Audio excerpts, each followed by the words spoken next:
रियासत तेलंगाना में कांग्रेस पार्टी भारी मेजॉरिटी से बरसरे इख्तिदार आएगी। हमें किसी और के साथ की ज़रूरत भी नहीं पड़ेगी। राज्यसभा रुकन parliament Imran Pratapgarhi social media influencers के हमरा हैदराबाद में मीडिया कॉन्फ्रेंस से खिताब में ये बात कही। उन्होंने बताया कि मौजूदा सियासी सूरत हाल में कांग्रेस कायद राहुल गांधी की भारत जोड़ो यात्रा ही नहीं बल्कि कांग्रेस की सुनामी इस कदर तेज़ी से आगे बढ़ रही है जिसकी साबिक़ में नज़ीर नहीं मिलती। उस सुनामी में सब बह जाएंगे। उन्होंने कहा कि रियासत में इक़्तिदार के हुसूल के बाद कांग्रेस दी गई 6 गारंटीज़ व दीगर पर बिना किसी वक्ती ज़ियां अमलावरी करेगी। कांग्रेस पार्टी का मकसद अवामी मसाइल का हल, सरकारी स्कीमात पर मौसर अंदाज से अमलावरी, अदल इंसाफ, अमन भाईचारगी, हम आहंगी और रियासत की तरक्की को मज़ीद सरत के साथ आगे बढ़ाना है। प्रतापगढ़ी ने दीगर सियासी जमातों पर सख्त तनकीद की। उन्होंने बताया कि माइनॉरिटी के साथ बरसरे इख्तिदार BRS अदल इंसाफ के दावे ज़रूर करती है और दूसरी जानिब आलेर इनकाउंटर जैसे मुद्दों को नज़रअंदाज किया जाता है। क्या ये अक़लियतों के साथ इंसाफ है? इमरान प्रतापगढ़ी ने अपोजिशन BRS, MIM और BJP पर सख्त तनकीद की और मुख्तलिफ मुद्दों पर उन्हें घेरने की कोशिश की। वहीं BJP के सदारती उम्मीदवार नायब सदर जमहूरिया के इंतखाब, दीगर ट्रिपल तलाक जैसे मुद्दों पर दोनों ऐवानों में BRS ने साथ दिया। ऐसी पार्टी अक़लियतों के साथ मसावियाना सलूक रवां कैसे रख सकती है? उन्होंने इस सिलसिले में मज़ीद तफसीलात बताईं। मैं अक्सर एक बात कहता हूं कि एक परिंदा होता है, वो रात में जब सोता है तो अपनी दोनों टांगें ऊपर कर लेता है। उसे लगता है कि जब आसमान गिरेगा तो मैं अपनी टांगों से उसे रोक लूंगा। तो बहुत सारे लोग इसी तरह की जद्दोजहद में, उन्हें लगता है कि दुनिया में जो कुछ हो रहा है हम ही करेंगे, हम ही से हो रहा है। जबरदस्ती की क्रेडिट लेना बंद करिए।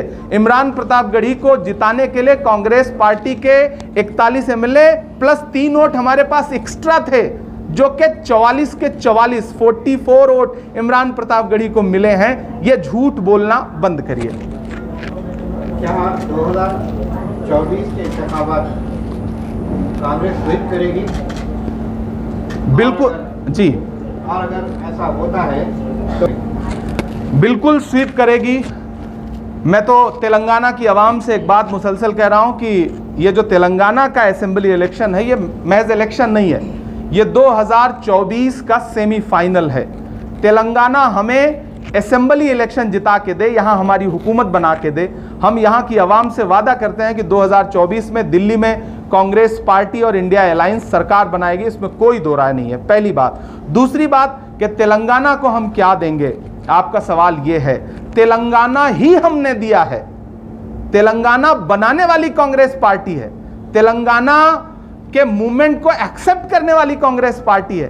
तो तेलंगाना स्टेट हमने दिया है। जब उस स्टेट से हमें इतनी मोहब्बत है कि हमने अपने सियासी नुकसानात झेल कर भी स्टेट फॉर्म किया, स्टेट बनाया, तो आप अंदाजा लगाइए कि सोनिया जी के दिल में, राहुल गांधी जी के दिल में, खरगे साहब के दिल में, पूरी कांग्रेस पार्टी के दिल में तेलंगाना को लेकर के कितनी हमदर्दी होगी। यहाँ असेंबली इलेक्शंस को लेकर के हमारा जो डिक्लेरेशन है, हमारे अलग अलग कम्युनिटीज से जो वायदे हैं वो आपके सामने, हमारा मैनिफेस्टो आपके सामने। पार्लियामेंट का इलेक्शन आएगा तो हम उसके लिए तेलंगाना के लिए अलग से कोशिश करेंगे कि कुछ डिक्लेरेशन लेकर के आएं और वो उस टाइम पे हम बताएंगे। लेकिन हम इतना वादा करते हैं कि तेलंगाना हमें सरकार बना के दे, हम दिल्ली जीत करके तेलंगाना की झोली में डालेंगे। क्या कांग्रेस? बहुत अच्छा सवाल है और मुझे लगता है कि हैदराबाद में खासतौर से ये सवाल ज़रूर पूछा जाना चाहिए। पूरे हिंदुस्तान में बड़ी बड़ी तकरीरों के ज़रिए बताया जाता है कि हैदराबाद और तेलंगाना तो बिल्कुल महफूज है, जबकि ये वही तेलंगाना है, ये वही हैदराबाद है जहां 77,000 एकड़ ज़मीनों में से तकरीबन लगभग 60,000 एकड़ ज़मीनें या तो लूट ली गई हैं वक्फ की, या तो बेच दी गई हैं। बेचने वाले कौन हैं, लूटने वाले कौन हैं, किसका किसका हिस्सा है, आवाम समझती है, आवाम जानती है, हमें बताने की ज़रूरत नहीं है।